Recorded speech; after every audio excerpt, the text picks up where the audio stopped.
تو میں انشاءاللہ شورٹی سے کہتا ہوں کہ ہری پور کے کسی ادارے میں جو کرپشن ہوگی نا وہ نہ ہونے کے برابر رہ جائے گی. جیسے ہم نے تحصیلوں میں تحریک چلائی تو اس کے بعد جو کرپشن ہے وہ مائنر ہو گئی ہے, بہت کم ہو گئی ہے, لیکن ابھی بھی ہے. تو میرا یہ خیال ہے کہ جب تک ہماری ٹیم مضبوط نہیں ہوگی, ہمارے ساتھ نوجوان نہیں آئیں گے, تب تک ہم اتنے مضبوط نہیں ہوں گے کہ ہم ان مافیاز کا مقابلہ کر سکیں. یہ پورا مافیاز ہے, یہ کوئی گروپنگ نہیں ہے, یہ پورا ہر ادارے کا مافیا انہوں نے گروپنگ کی ہوئی ہے. اور جب ان کا کوئی مسئلے ہوتے ہیں تو یہ سب ایک نیکسس بنا کے ایک جگہ ہو کے پھر ہمیں ٹف ٹائم دیتے ہیں. تو میرا یہ خیال ہے کہ اگر نوجوان اور جو پڑھے لکھے سلجھے لوگ ہیں جو کرپشن کے حوالے سے اس ناسور کے خلاف تحریک میں حصہ ڈالنا چاہتے ہیں وہ ہمارے ساتھ آئیں. میں کہتا ہوں اگر سینکڑوں لوگ بھی, ہم لاکھوں کے مقابلے میں سینکڑوں لوگ بھی ہوں گے تو انشاءاللہ ہم کامیاب ہوں گے. جی عمران بھی کیا سمجھتے ہیں تعلیمی ادارے اور طلباء اس تحریک کو کس حد تک آگے بڑھا سکتے ہیں اور کس حد تک کامیابی کی امید ہے کہ اگر تعلیمی ادارے اور طلباء آپ کا ساتھ دیں اس مشن میں؟ دیکھیں, معاشرے کا جو سب سے باشعور اور سمجھدار طبقہ ہے نا جی, وہ طلباء ہیں. آپ ایک بنگلہ دیش کی مثال دیں کہ بنگلہ دیش میں عام طلباء نے ایک تحریک چلائی اور انہوں نے فوج کو بھی گھٹنے ٹیکنے پہ مجبور کر دیا اور اپنے جو پوری ان کی جو گورنمنٹ ہے وہ بھاگ گئی. جو سب سے باشعور طبقہ ہے وہ یونیورسٹی اور کالجز کے طلباء ہیں. تو میرا یہ خیال ہے اگر طلباء ہمارے ساتھ آتے ہیں اور اس کے ساتھ ساتھ جو ہمارے جو پڑھا لکھا نوجوان طبقہ ہے وہ ہمارے دستے بازو بنتا ہے اور ہماری رہنمائی کرتا ہے, بلکہ ہمارے ساتھ, ہمارے پیچھے نہیں, ہمارے آگے ہوتا ہے, ہماری رہنمائی کرتا ہے, تو انشاءاللہ ہم اس میں مضبوط ہوں گے. اور طلباء چونکہ یہ معاشرے کا سب سے باشعور طبقہ ہے اور نوجوان پڑھا لکھا, تو وہ اگر ساتھ ہوگا تو میرے خیال میں ابھی اگر ہم 10-15% کام کر رہے ہیں تو انشاءاللہ ہم 70-80% اس کے بعد کام کریں گے. ٹھیک ہو گیا.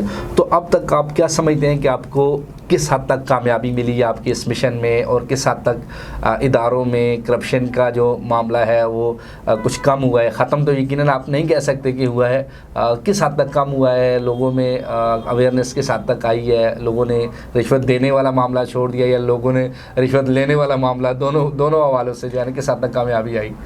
اصل میں ایشو یہ ہے کہ ہمارے جو سیاسی رہنما ہیں ہری پور کے یا کہیں کسی بھی علاقے کے, اس میں تو چونکہ ہری پور کا ہوں کہ ہری پور کو ٹارگٹ کروں گا, ان کے جو چیف سپورٹرز ہیں جس بھی ادارے میں لگے ہوئے ہیں, ایچ او ڈیز سارے ان کے کنٹرول میں ہیں. جتنے ادھر ان کے چیف سپورٹر ہیں انہوں نے مطلب اچھی جگہوں پہ بٹھایا ہوا ہے, فیصلہ سازی میں بٹھایا ہوا ہے, اور وہی لوگ کلیکشن بیسیکلی وہی کرتے ہیں.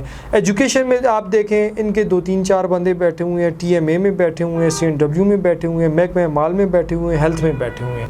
اب میرا یہ خیال ہے کہ جس دن ہمارے مقامی MPA ٹھیک ہو جائے گا اور وہ اپنی ٹیم کو کہیں گا کسی ادارے میں کرپشن نہ ہو, تو میرا خیال ہے کرپشن نہ ہونے کے برابر رہ جائیں.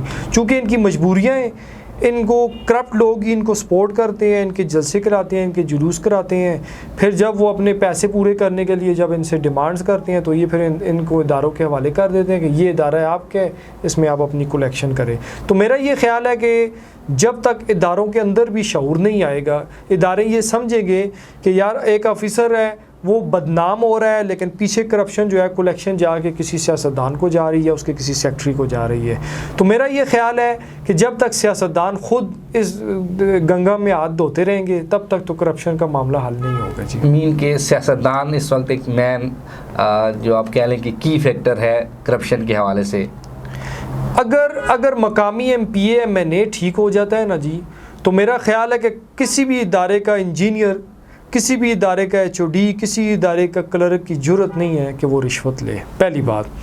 دوسری بات کہ جو ہمارے ڈپٹی کمشنر ہوتے ہیں یا جو بھی ACs حضرات ہوتے ہیں, اگر ان کا چیک اینڈ بیلنس اداروں میں اچھا ہو تو میرا نہیں خیال کہ کرپشن جو ہے وہ کرپشن کا ناسور زندہ رہے گا. لیکن اس کے ساتھ ایک اور مسئلہ ہے کہ جب کوئی DC, کوئی AC, کوئی اچھا HOD آتا ہے تو جب وہ کوئی اچھے کام کرتا ہے تو ان سیاسیوں کو تکلیف ہوتی ہے, پھر وہ جا کے اسمبلیوں میں ان کے خلاف تقریر بھی اور سیکٹری سے جا کے ان کی شکایتیں بھی کرتی ہیں. جیسے ایک مثال کے طور پر ہری پور میں ایک ریاض سواتی صاحب آئے تھے DO ایجوکیشن, جب انہوں نے اپنی مرضی کی انہوں نے جا کے اسمبلی میں شور شرابہ, تینوں MPAs نے کیا. اس وقت جو ہری پور کے تینوں MPAs نے, ان تینوں نے جا کے شور شرابہ, یہ ہماری بات سنتا ہی نہیں ہے, تو اس کو ٹرانسفر کر دیا گیا.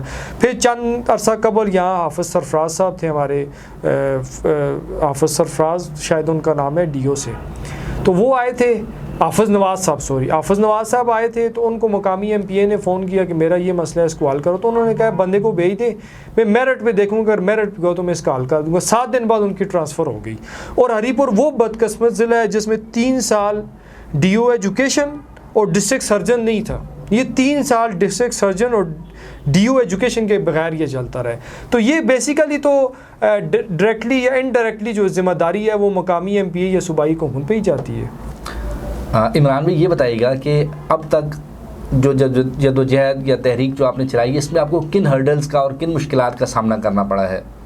دیکھیں، جب آپ کوئی تحریک چلاتے ہیں یا جب بھی آپ کوئی مشن لے کر چلتے ہیں، اسپیشلی کرپشن کے حوالے سے، کیونکہ 90% ہمارے ادارے کرپٹ ہیں، ان کے افسران کرپٹ ہیں، ظاہر ہے پھر ان کو تکلیف ہوتی ہے. جیسے پچھلے دنوں ہمارے ایک رجسٹرار آفس میں چھاپا پڑا، 10,000 روپے وصول ہوا، گرفتاری ہوئی.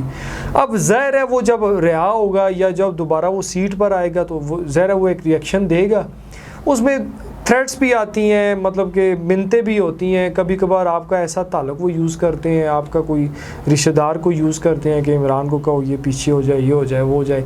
چونکہ میری فیملی، میرے رشتہ دار، میرے دوست احباب سب کو پتہ ہے کہ جو میری لائن ہے وہ میں انشاءاللہ ہمیشہ ٹو کرتا ہوں، اور اس میں اپنے بہت قریبی دوست کو بھی معذرت کرتا ہوں کہ اس پہ مجھے فورس نہ کرو کہ ہم ہاں آپ کو انڈائریکٹلی تھریٹس آتی ہیں.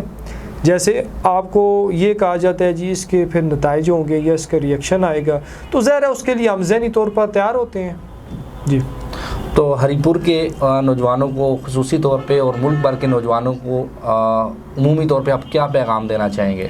دیکھیں، ایک حدیث پاک کا مفہوم ہے کہ جب ظلم دیکھیں، جب زیادتی دیکھیں تو اس کو ہاتھ سے روکیں یا اس کو زبان سے روکیں، اور آخری درجہ ہے کہ اس کو دل میں برا جانیں.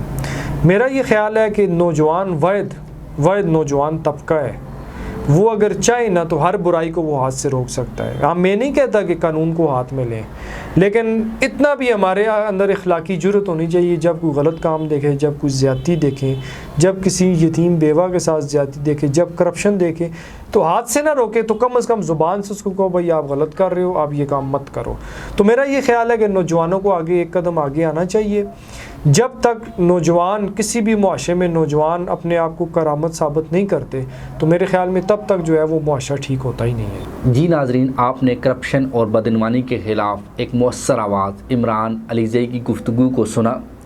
اس پیغام کے ساتھ ہم اپنے پروگرام کا اختتام کرتے ہیں کہ نوجوان آگے بڑھیں، اسپیشلی طور پہ تعلیمی ادارے، ان کے سربراہان اس ٹاپک پہ اپنے بچوں کو تیار کریں تاکہ معاشرہ اس ناسور سے چھٹکارا پا سکے. ملتے ہیں کسی نئے پروگرام میں کسی نئے ٹاپک کے ساتھ. اپنا بہت سارا خیال رکھیے گا. اللہ حافظ.